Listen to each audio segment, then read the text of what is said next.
some of their food or drinks, and then we see how it's good. Sasa mutari.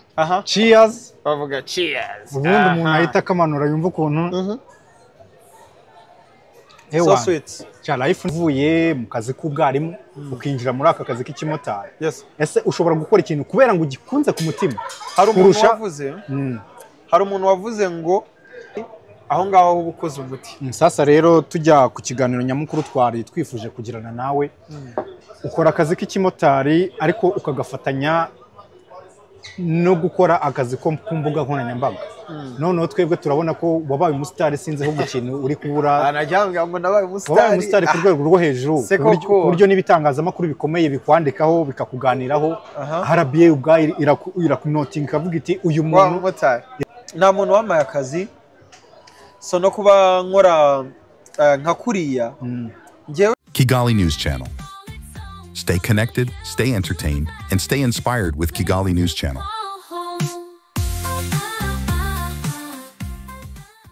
Yes, bantu ba Kigali News Channel muraho neza. Pasika nziza kuri mwese bakristo bavandimwe nshuti z'umusaraba. Aka kanya ndi hehe mnibereye hano bita mu marange murimo murahabona. Nkuko bisanzwe nitwa Mr Journalist, ariko tuhasanze wa muntu wacu dukunda cyane witwa Yuwa Motari cyangwa se Sadi. Reka tumuhe ikaze hano. Hello, muraho neza. So nishimiye kuba hano. I tell you mu subscribing kuri channel yacu Kigali News Channel, right? Warayimenye. Ba subscribing iyi channel niyo yawo. Yes. Kubera iki ukunda kuza hano mu marangi bwana Motari? Mu byukuri kuba naza hano usibye nahanganje nkunda no kujya n'ahandi hatandukanye. Yego. Mu marangi hasa neza, n'ahantu haberanye n'ubukerarugendo, n'ahantu habi byo kurya byiza kandi bitanahenze. So ngiye nkunda kwaza nyine kubera yuko mba numva kandi ni no guteza imbere local business. So ndahaza nkunda kwafata lunch, nkunda kwatembera n'inshuti, niyo ndi kumwe n'abantu sometimes nkunda kubaza. Motari wacu tugusanze hano mu murangi, ariko nkatwe turifuza ko hari ahantu wadutembereza uduhitiyemo kuri wowe uratujyana he sasa. So no kuvuga ubundi hano mu marangi hose ni heza, habasa neza. Ikintu bahuriyeho bose nuko service bagira ziba ari nziza, bagira ibyo kurya byiza nta nubwo biba bihenze nyine. So ahantu hose ushaka kwicara ushobora kuba wakwishima. Ngiye rero rimwe na rimwe nkunda kujya ahantu hatandukanye. Yego. Kugira ngo nyine nesting ibintu bitandukanye n'iki. So ntabwo njya nibanda cyane kwa hantu runaka. Aho no munsi reka tujya hitwa muri Visit Rwanda kugira ngo n'abantu bakomeze kumenya ibyiza by'igihugu cyacu. Urumva bafite n'izina ryiza Visit Rwanda. So we can go there and we try ibyabo tukumva uko bimeze. I hope ko muza kuenjoy. Ariko utaratujyana aho ngaho. Hano hantu byanga bikunda ngiye ndumva barakugize nk'umwana wabo. Kuko uratambuka muntu wacu. Baratwibagiwe se. Abantu benshi hano baranzi nyine bamaze kuhamenyera. Kubera nkunda kwaza kenshi iyo ndi kumwe n'abantu bashaka gutembera, bashaka kwenjoyinga. Urumva nyine nka Motari nkunda kubazana. So nyine bamaze kumenyera kwa kukubona no kuba wizira n'akajire kawe. Sometimes wenda bakaba atari benshi bakunda kuhaza. Urumva nyine bahita babasha kumenya nazambuga kuba babazikurikirana. So kandi ndi friendly, abantu nyine tumenyanye turushaho kuba inshuti. Ubwo urumva niyo mpamvu nyine ubona buri wese aba yabashije kunyiyumvamo. Byanga bikunda ni mu rugo muri make. Ni mu rugo. Yego. Okay. Urumva nta nubwo wahicirwa n'inyota. Ntabwo inyota yakwica hano. Byanga bikunda sinzi niba wenda twahagera cyangwa se wenda hakibura umwanya munini. So turahageze, we can go and try some of their food or drinks, and then we see how it is. Gadi niba arimo aradufasha kutwerekanira abakurikiye hano hantu. Turabona hitwa Visit Rwanda Isa Coffee. Giye ko numva aragashya. Visit Rwanda ni bisanzwe. Yego. Isa Coffee abantu bakunda coffee nyine. Yego. Visit Rwanda ubwo nyine ni ukubwira abantu basura u Rwanda.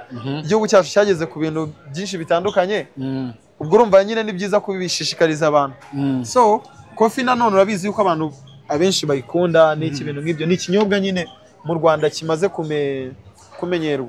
Man, ngiye rero niba ari ndumva atari bidasanzwe kabisa, ndumva hari ka hotel kadasanzwe. Hameze neza, icyo nkundira ahantu haratuje, haba hari umwuka mwiza. Urabona hari indabo, hari iki. Nyine ubasha kubona fresh air, harafunguye, ari ahantu hafunganye so ushaka kwicara nyine ugahumeka umwuka mwiza uri kureba abantu batambuka ahantu heza tu ubwo ngubwo turi buze kureba n'ibikorwa byabo niba batanga serivisi neza kugira ngo abadukurikiye tuze kuhabakundisha sasa rero kugira dukomeze motari ubushize twaganiriye byinshi twaganiriye ku rugendo rwawe tuganira aho wahereye kugira ngo wisange muri aka kazi k'ikimotari tuganira uburyo ki ukoresha social media ariko hari n'igihe twigeze kuba turi kumwe n'inshuti baratubwira bati uriya muntu mwaganiriye buriya ntabwo yababeshye ngo ni gute wava mu kazi kameze kuriya ukajya gutwara ikinyabiziga cy'amapine abiri amashuri yawe ntiwasa nk'uyakubise hasi cyangwa se diplome ukabuzitesheje agaciro mane reka nkubwire ubundi akazi kuri ngewe ni n'ikibazo bamwe mu bantu dushaka kuba dufite kumva yuko hari akazi umuntu atakora sibyo yego ukumva yuko hari akazi gasuzuguritse iyo myumvire niyo yose ituma umuntu yumva yuko niba ugiye gukora akazi runaka ngo ugiye gukora ngo akazi gaciriritse ngo wisubije hasi kubera iki ako ngako abagakora urimo urashaka kubashyira hasi wumve yuko ari akazi kabi bakora kandi mu by'ukuri ni akazi gafitiye igihugu umumaro ni akazi dukora ibaze tujyana abantu ku ma office tujyana abantu ku ishuri abanyeshuri tujyana abantu kwa muganga ku isoko guhaha mu by'ukuri biragoye ko umuntu ashaka kuba yavuga ngo nta hantu murira na moto mbese ako kazi abantu bakora kagufitiye akamaro nk'uko nguko gafitiye igihugu akamaro kubera icyo ushaka kumva yuko ari akazi gaciriritse n'umuntu ugiye kugakora ngo yisubije hasi ntago mu by'ukuri ari byo ntago ari imyumvire myiza abantu twagakwiye nyine gutekereza byagutse kubera yuko intego y'akazi dukora twese ikintu tuba tugambiriye ni ukugira ngo tubone amafaranga adufashe kwishyura bills zacu twishyure inzu twishyure amazi twishyure transport tugire gute siyo mpamvu ituma twese tujya ku kazi tubashe kubona ibyo kurya n'ibindi nk'ibi waba ujya gukora muri bank waba ujya gukora muri office runaka icyo ushaka no kugira ngo ubashe kubaho wowe n'umuryango wawe bibe byagenda neza sibyo yaba ari motari rero yaba ari ukora ahandi hose hagiye hatandukanye uwo wese baba bahuje intego bityo rero akazi kose ni akazi ibaze twese nyine turamutse duhuriye mu kuvuga ngo reka dukora akazi kamwe wenda nimba akazi keza ari ako muri banki da cyangwa se ari ugukora muri office twese tukavuga ngo niho tugiye ubwo se abandi bazakora iki ninde wazajya kujyana ku kazi ninde wazajya ugufasha kubona ibyo kurya ninde nyine ubwo ngubwo urumva hari igihe hamwe hagaragara icyuho kandi hose tugomba kuhaba wowe ugakora ibi ngibi nanjye ngakora ibi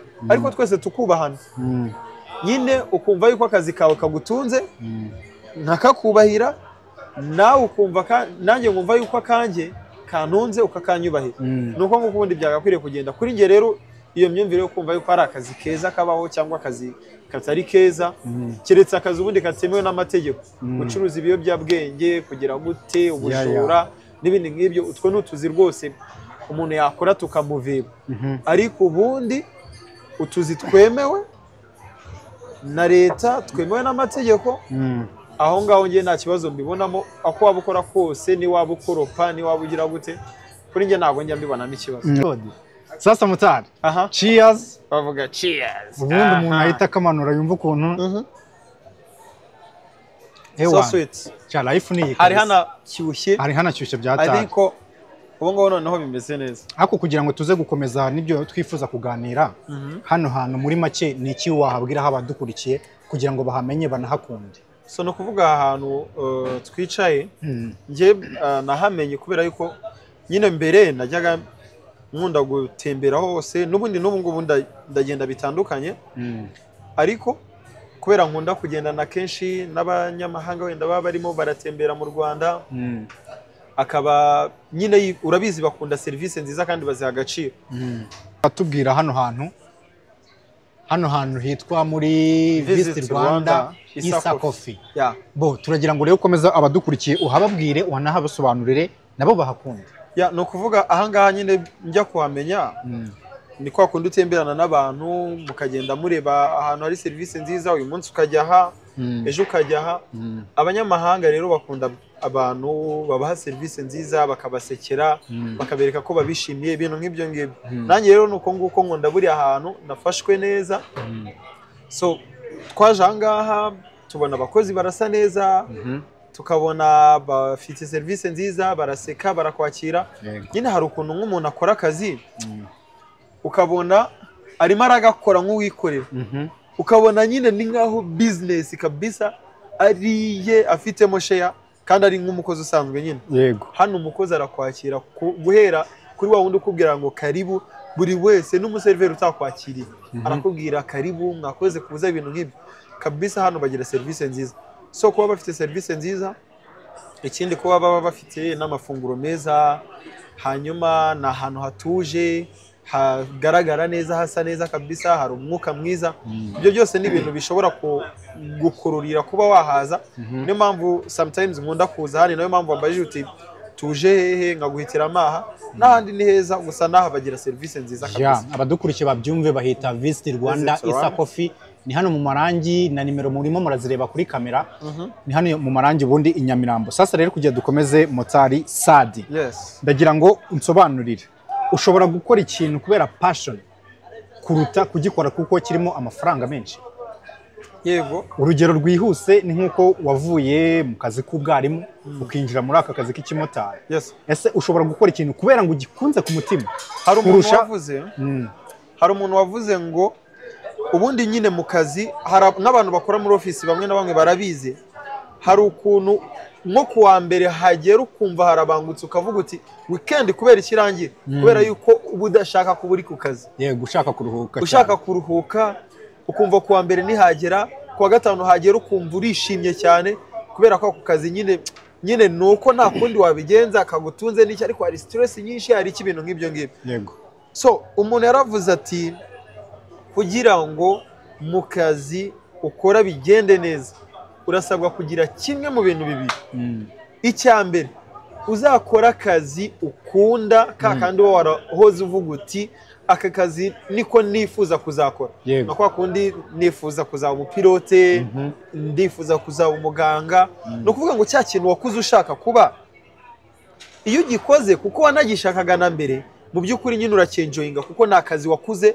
ukunda wumva ushaka kuzakora ibyo nibiramuka byanze hari nko kuvuga ngo wenda washaka kuzaba umupilote ntago bikunze wenda niwize amasomo ngo yarangize yagufasha kuba we ntago ufite ubushobozi n'urugero cyangwa se ntago wenda ubumenyi ku buganga ubufite nyine kuvuga ngo cya kindi wakundaga cyangwa nta nubwo ufite nayo mafaranga y'igishoro kugira ngo ukore iyo business ntago uyafite ntago ufite ubushobozi bwo kuba wakora cya kindi wahoze ukunda cyane uzakora iki uzagerageze kwishakamo urukundo rw'ako kazi noneho kari kugushobokera no kuvuga ngo ukunde icyo ukora icyo gihe bizagufasha kuryoherwa n'ako kazi nyine nuzajya unagakora wumva utananiwe cyane wumva atari nk'umutwaro wikoreye so no kuvuga ngo rero iyo ukora akazi ugakunze ibyo biba ari byiza cyane kubera yuko bituma utarambirwa kandi bigatuma ugakora neza ukagera no ku ntsinzi yawe nemera yuko rero umuntu kubw'urukundo yakora akazi akunze kuruta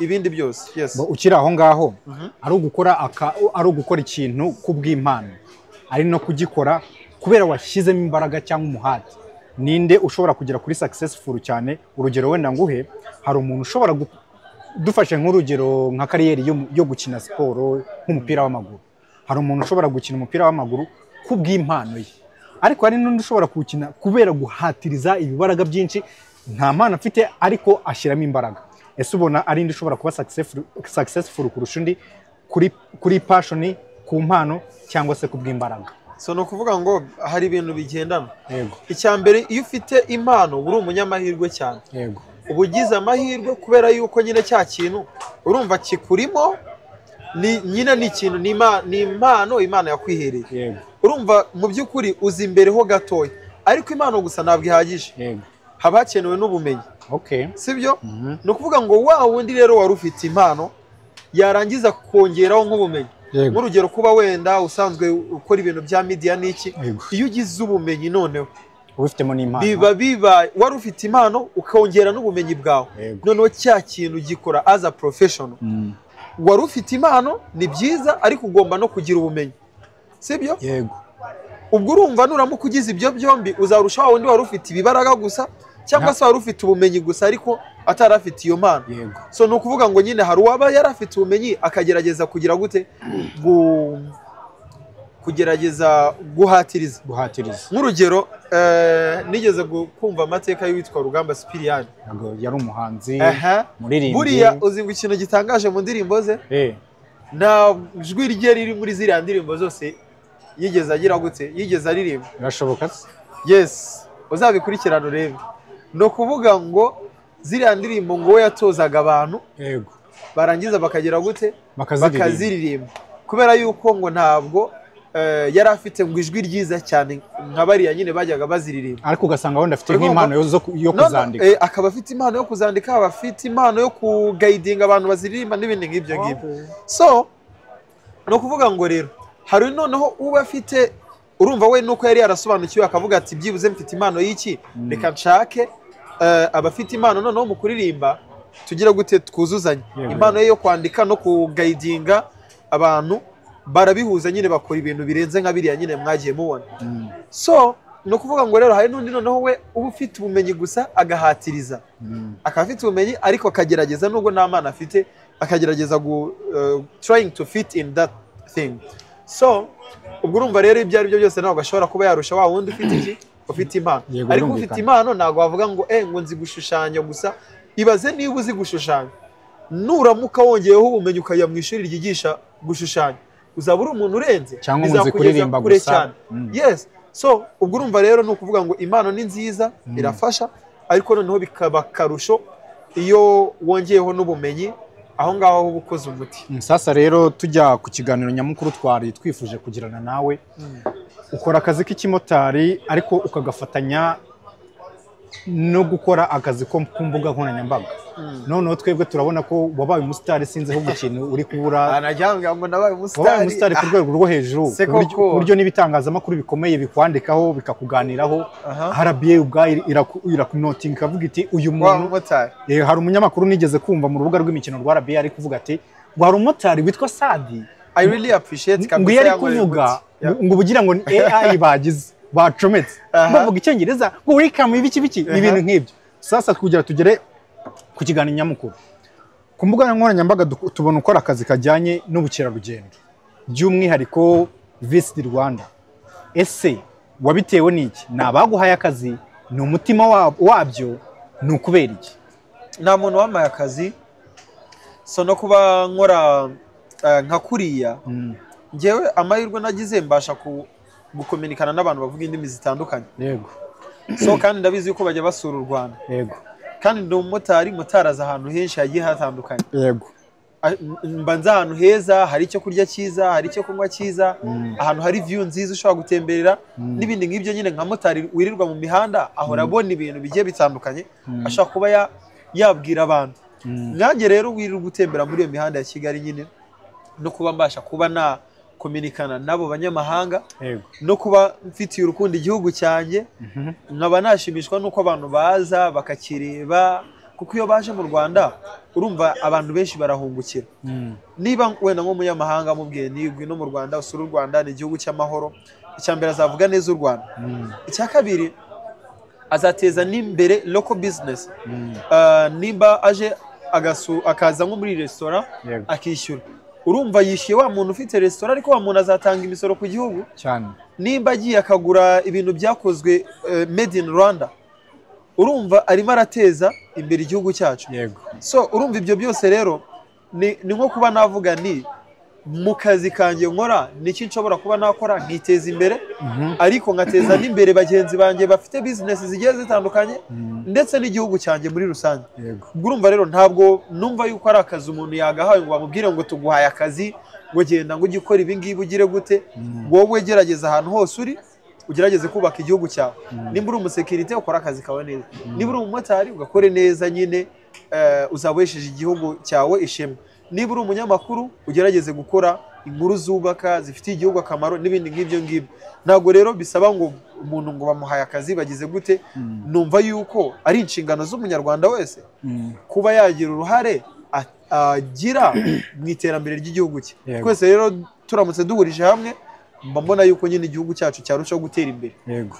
Ubushize tuganira tubwiye ko ubasha kubw'amahirwe cyangwa se kuba wagize igihe cyo kwiga bihagije ubasha kuba wavuga indimi zitandukanye tutavuze wenda ikinyarwanda cyacu ugasanga icyongereza uri nacyo. Kuki uvuga ngo tutavuze ikinyarwanda cyacu? Uzi impamvu?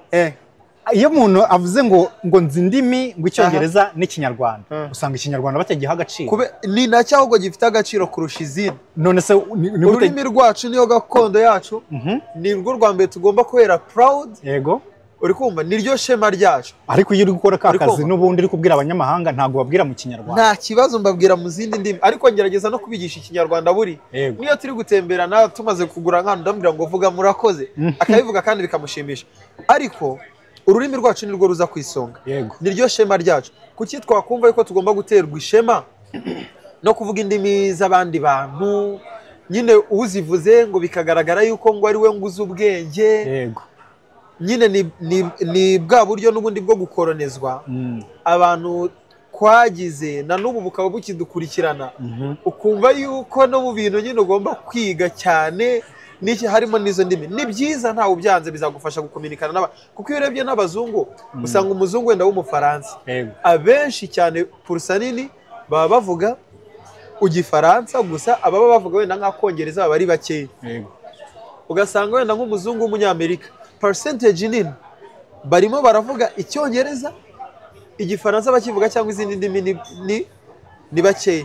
Nyine twebwe nyine nk'abanyafurika kubera yuko nyine tuba tukiri kugerageza no gutera imbere tugerageza gufitinga in kugira ngo tubashe gukominikana nabo. Urumva bazana amahirwe agiye atandukanye n'ibindi nk'ibyo ariko ishema rya mbere ngenerwa no kuba mbasha kugerageza kuvuga ikinyarwanda nacyo kandi umuntu agomba no kukiga kuko dukoramo amakosa n'iki. Imana izamfashe ngimenye cyane kurushaho byisumbuyeho. Ubwo urumva izindi zose ziza ari kunyongera ariko ikinyarwanda ubwo muri make indimi kiza kwisonga indimi z'amahanga tuzige n'ikinyarwanda cyacu kuko biba biteye isoni kuba hari n'umuntu utabasha kuvuga indimi z'ikinyarwanda n'urugero kandi akumva biramushimishije atabasha kuvuga ururimi rw'ikinyarwanda ukabona biramushimishije. Ni byiza uvuga n'izindi ariko ururimi rwawe niyo gakondo yawe wagakwiriye kugerageza nyine kurwiga kandi ukarushishikarira ukanaterwa ishema narwo. Nta kintu bitwaye uri umunyarwanda nyine terwa ishema n'igihugu cyawe ndetse n'ururimi rwawe. Abantu bakora akazi kajyanye no kumenyekanisha igihugu cyacu muri rusange hari ababikora nyine nk'akazi akaba nta bindi bakora. Twese nkawe Mutari Sadi urifuza ko cyangwa se hari igihe kizagera akazi ko kumenyekanisha igihugu cyangwa se ubukerarugendo muri rusange ukaba ari gukora ikimotari ukagiparika? Ubukerarugendo n'ikimotari rega n'ibisiganwa kubera ko transport n'ubukerarugendo ni ibintu bigomba kugendana. So ni ukuvuga ngo niyo byakunda yuko nyine dukomeza kubwira abantu ku bijyanye n'igihugu cyacu ubukerarugendo n'ibindi nk'ibyo n'ubundi bazakenera abantu babatembereza. So I will try to give them new experience. Babone experience nshyashya gutembera kuri moto ubundi bari basanzwe bamenyereye kugenda mu mamodoka n'iki. Urumva rero nshobora kuguma n'ubundi ku bijyanye na moto ariko n'ubundi ngakomeza gushishikariza abantu n'ubundi gutembera u Rwanda n'iki bikaba ari ibintu bigendana tu. Icyo ushatse kuvuga ko n'ubundi umeze nka wa muhinzi wongera cyangwa se uzana metode nshyashya mu buhinzi ariko n'isuka ye ntayibagirwe. Yego. Akagerageza kuzana imashini akagerageza kugira gute. Moto niyo yatumye n'abantu batumenya n'iki. Wenda umuntu ashobora kugerageza kubishyira ku rundi rwego ariko nanone nayo ntabwo umuntu yayitererana. Kandi n'ubundi nkuko wabivuze ka kazi kawe n'ubundi iyo uri kuvugana n'umunyamahanga urwo rurimi rw'icyongereza cyangwa se ururimi cyangwa se icyarabu ako n'ubundi usigana ka kanya ko kumwigisha akantu ko mu Kinyarwanda. Ntabwo bishoboka. Uzarebe no muri content ngenda nkora harimo abanyamahanga benshi twagiye duhura tugakorana video ndimo ndabigisha ikinyarwanda. Yes, bagira icyo bamenya.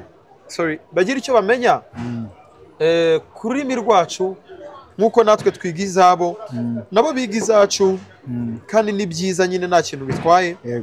Urumva ngerageza kugira utuntu mwigisha tumwe na tumwe turamutse dutindanya ahubwo yashiduka twamwise na Habimana cyangwa tukamwita Dayambaje. Uretse ko nigeze kubona hari uwo mwakoranye wo muri Sudani y'Epfo kandi sinzi uwari mwise ngo yitwa Mugisha Tony Mugisha uriya akunda u Rwanda cyane buriya akunda president wacu ubusanga arimo araririmba ngo nyashi ariko akunda kuririmba Azabatsinda Kagame Azabatsinda akunda kuririmba nyine akunda kugaragaza n'ubundi ibijyanye n'igihugu cyacu buriya n'ikigaragaza nyine yuko igihugu cyacu ari igihugu cyiza yego giha amahirwe buri muntu wese yaraje ni umunyamahanga ariko ntabwo yishisha yego ntacyo yishisha afite umutekano afite amahoro buriya rero ni ibyishimo biba byamurenze akagerageza kubigaragaza kubw'ineza y'igihugu cyacu kuba kimufata neza kikamurindira umutekano n'ibindi nk'ibyo ngibyo so akunda u Rwanda rero n'abanyarwanda nabo turamukunda twarakoranye dukorana content video zigera nko muri enye cyangwa se zirengaho hari n'undi w'umwarabu twakoranye n'abandi tuzajya tugenda dukorana hari n'abandi nagiye nshyiramo ariko twakoranye ibyo byose nyine no kugira ngo bakomeze kubona u Rwanda rwacu bakomeze kurubwira bagenzi babo baze barusure barebe icyo twabarushije umutekano hejuru cyane isuku dufite uburyo abanyarwanda turi abaturage nyine dukunze igihugu cyacu n'ibindi nk'ibyo mbese nyine baze batwigireho nk'uko natwe dushobora kuba twagiye iwabo tukagira ibyo tubigiraho bwira abantu bose thank you kuri support mukomeza kumpa abantu benshi bagiye bansapotinga basharinga ibyo nkora bamfollowinga bambwira courage komereza aho ngaho n'abantu bagaciro kandi nanjye ngerageza gukora byinshi bishoboka no kugaragariza abantu ko twakomeza gutuma wendi iyi field turimo irushaho kugenda neza bityo bakomeze banshyigikire bansapotinge ibyiza biri imbere kandi nanjye ndakomeje nizo courage bantera zizatuma ndushaho kubigenza neza ikindi nababwira nuko mbakunda dukomeze twese dufatikanye buri wese mu bushobozi bwe buri wese mu cyo akora agerageze gutuma igihugu cyacu kiba igihugu cyiza abantu bose birahira kandi bifuza kuza kureba kandi bakore subscribe kuri Kigali News Channel turabakunda cyane kandi nakagaruka vuba nzagaruka thank you turabashimiye abantu bacu ibihe byiza Kigali News Channel. Stay connected, stay entertained, and stay inspired with Kigali News Channel.